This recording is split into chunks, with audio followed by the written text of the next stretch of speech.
Dr. Wilson, Governor, come on over. Sure. Thank you.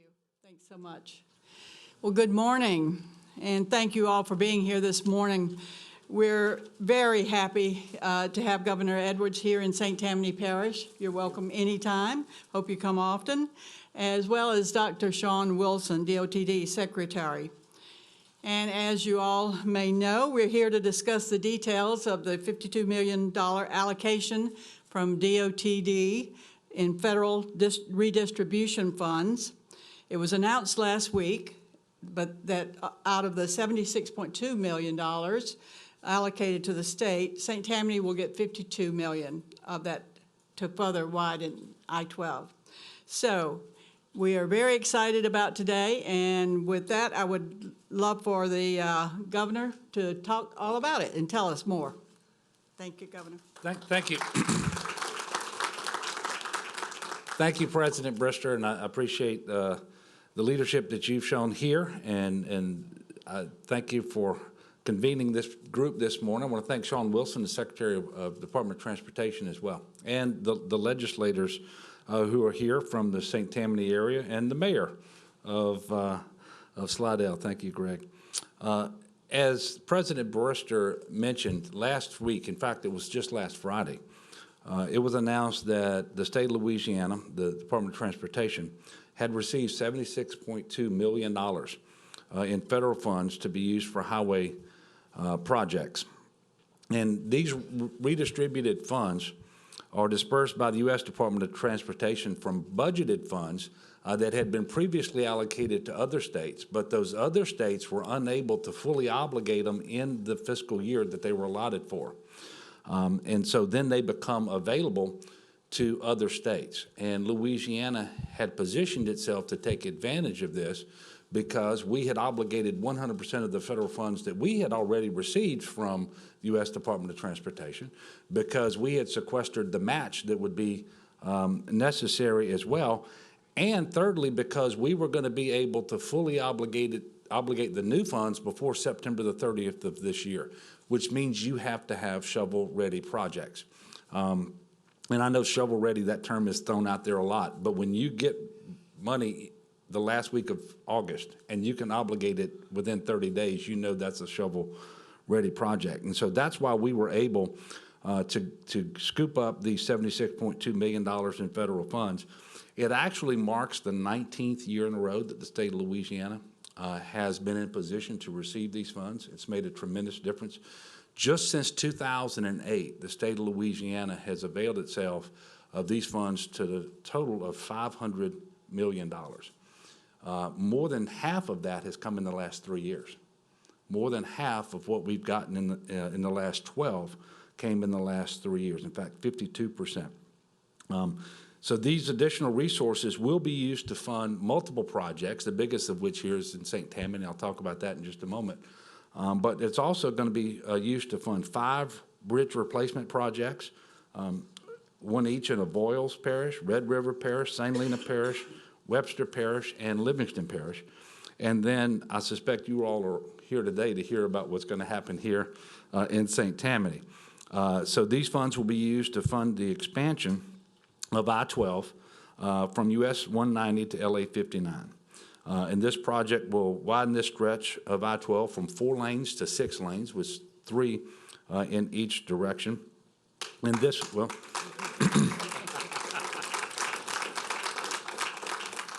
and this is one of 3 upcoming I-12 projects that DOTD is planning for this region. One of the other ones is DOTD is partnering with the St. Tammany Parish government for a section of I-12 between LA 21 and US 190.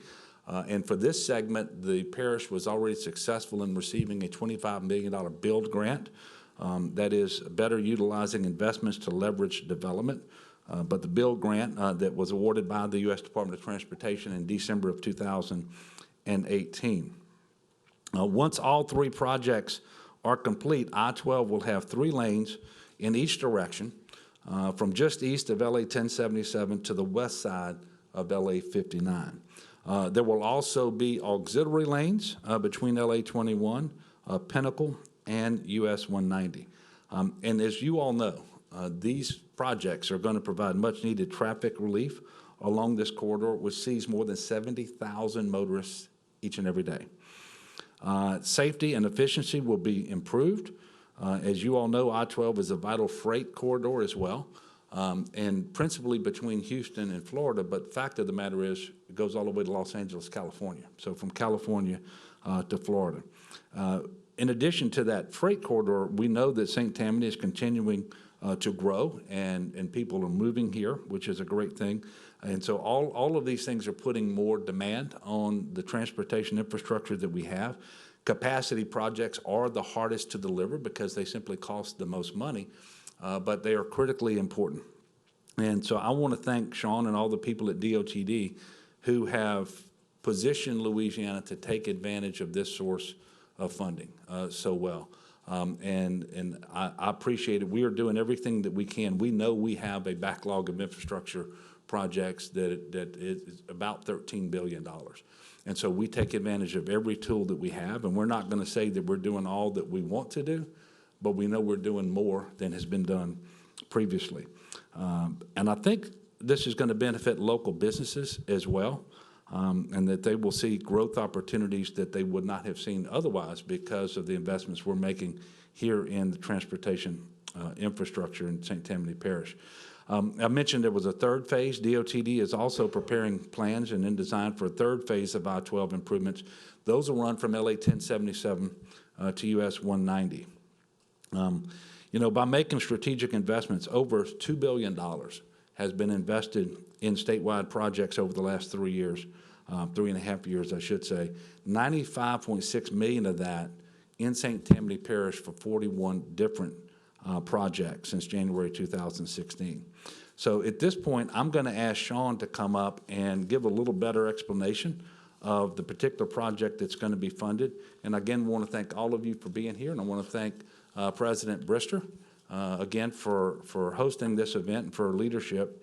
And I want to thank Sean and all the people at DOTD who work so hard every single day to move our state forward, even while we are much more resource constrained than we would want to be. So thank you all, and God bless. Thank you, Governor, and I'm glad you said resource constrained because the backlog is actually $14.2 billion, not $13 billion. We're getting there, though. So, you know, as Secretary, you get the pleasure of having to bring the truth and sometimes bad news. And I remember a few years ago, we sat in President Brister's conference room with some of her staff, and I had the unfortunate pleasure to tell her the budget just wasn't what it was, and we couldn't necessarily give it and deliver these projects like we had intended. But we committed at that time to be positioned to take advantage of what we could. And so when we give you our word to tell you we're going to do it, we are in fact going to do it. So not only are we looking at those 5 bridges as a result of this $76.2 million, and you know, the most important thing I can tell you is we work hard at being ready for these projects. And members of our Transportation Committee, members of the legislature, they trust us to do that, and we deliver that on a regular basis. So in addition to those 5 bridge replacement projects, this is the signature project out of Redistribution for this year. And every year we try to make our way around to address at least one capacity project that we couldn't do, as well as all of the other maintenance needs that we have on our system. And so this project will widen 3.26 miles of I-12 by adding a 3rd lane in each direction. And it includes widening the bridges over US 90 and Ponchatoula, I think I got it right, Creek, and the Tammany Trace. And bridges are always more expensive than surface roads for us to do. It's estimated to cost, as the President said, $59 million. And St. Tammany Parish stepped up and said, how do we help you be successful? And recognizing that we have limitations on what match dollars we have, they're contributing approximately $8 million. And the balance of that is going to come out of these redistributed funds that the state is prepared to match. We anticipate bidding this project in December of this year, which basically means we're following our normal protocol that it gets authorized before the end of the fiscal year, and then you go through the final steps of advertising and receiving bids for the project. And this is a crucial step in improving the infrastructure needs in this corridor. As the governor said, it gets about 70,000 cars a day. And in the next 20 years, it's expected to get up to 110,000 vehicles a day. And in order to provide the relief to the congestion issues and strengthen this economic corridor, a greater portion of I-12, we believe and we know, needs to be done. So we're partnering with the parish to widen the first phase of this, which is with the build project that we received with the help of the president. We talked a lot in that application process.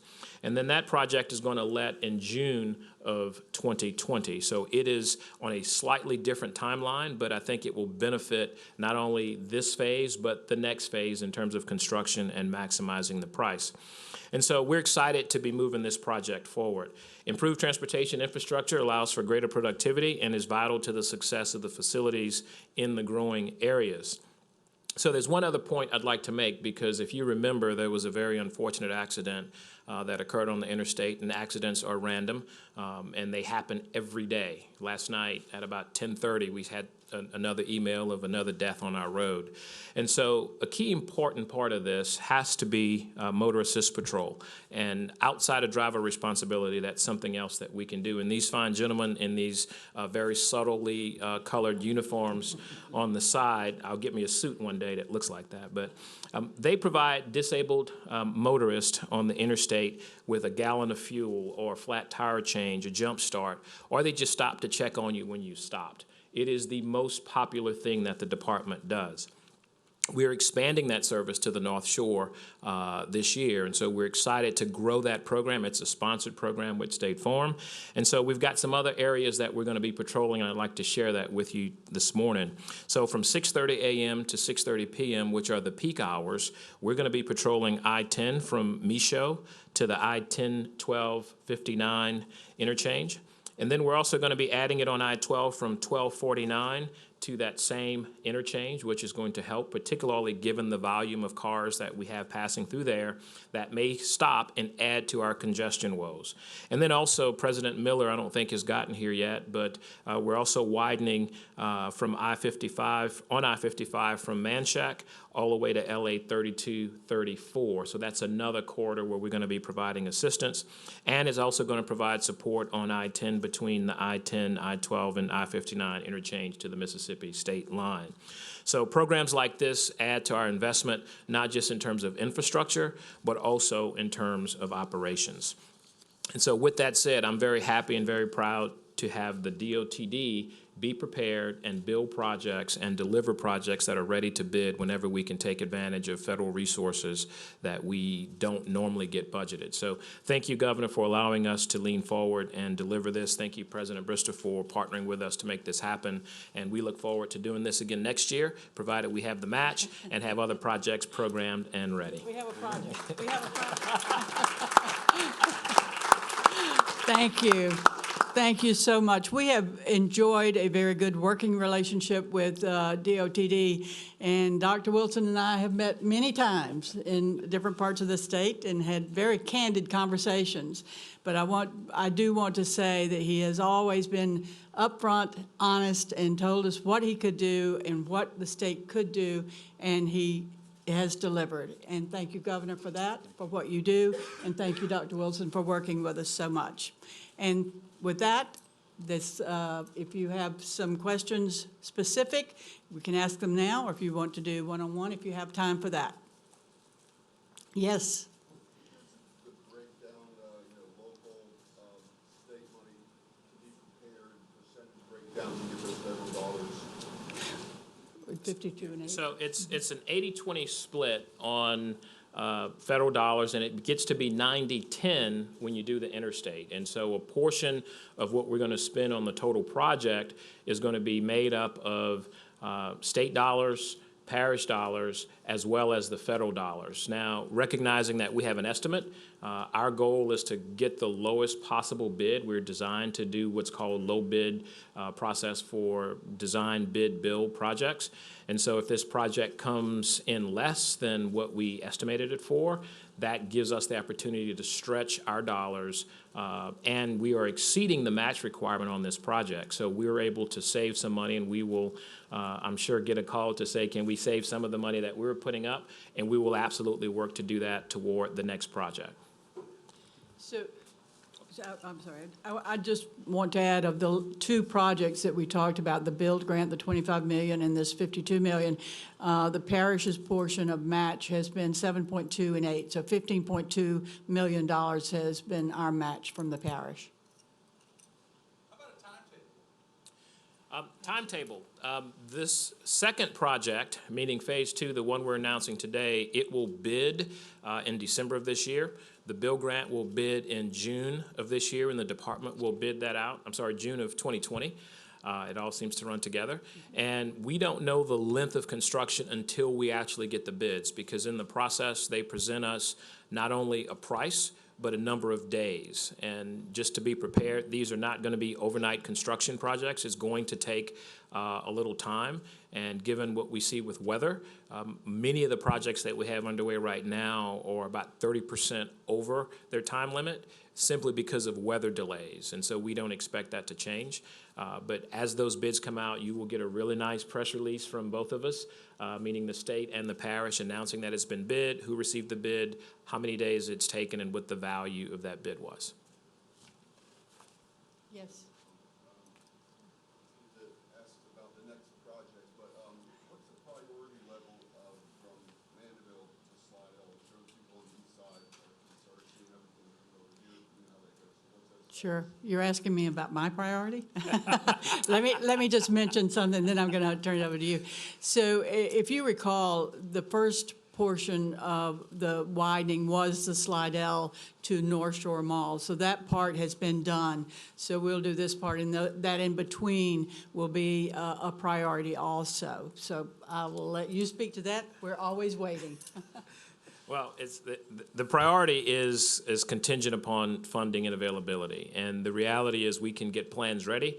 If I don't have the dollars to build them and those plans expire, I have to go back and redesign them. And that's not the best way to spend the state's dollars. And so when we know we have revenue, we've been fortunate under this governor to receive a lot of one-time money, a lot of surplus money that we've been able to receive.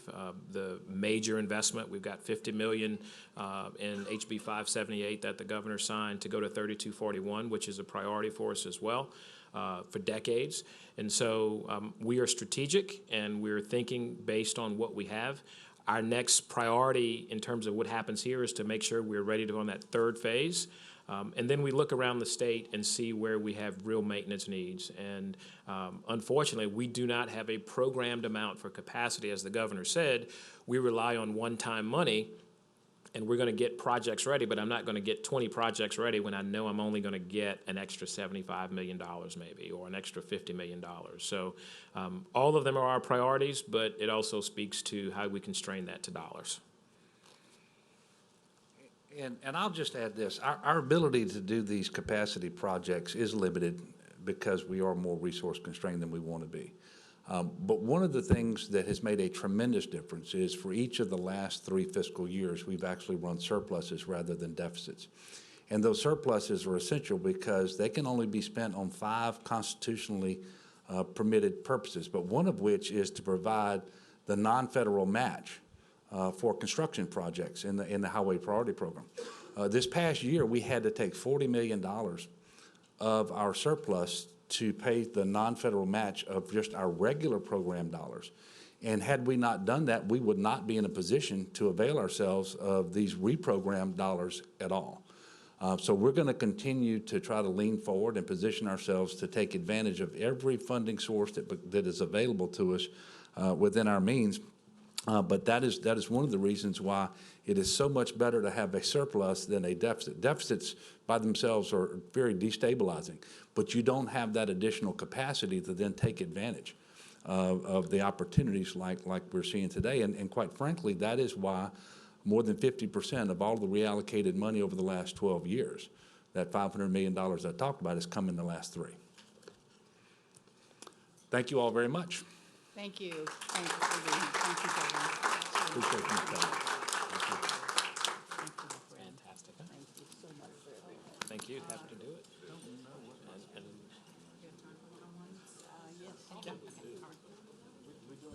If anyone wants one-on-ones, just come on up.